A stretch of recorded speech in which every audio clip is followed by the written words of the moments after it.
ఏమని రాయాలి, ఎంతని ఆలోచించాలి? నాలోని భావాలకి అక్షరాలు కరువయ్యానన. అయ్యో, ప్రయాణమనే దారిలో పావురమనే పక్షివి నీవు. దారి పొడవున రెపరెపలాడిన నీ రెక్కల చప్పుళ్లతో ఆహ్లాదపరిచాయని సంబరపడినామది. ఆకాశమే సరిహద్దు అనుకున్నానే, నా తోడు నడిచావని మురిసానే.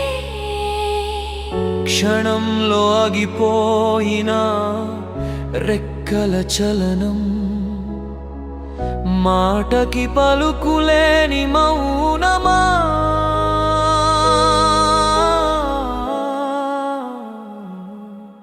ఏమని చెప్పను, ఎంతని చెప్పను.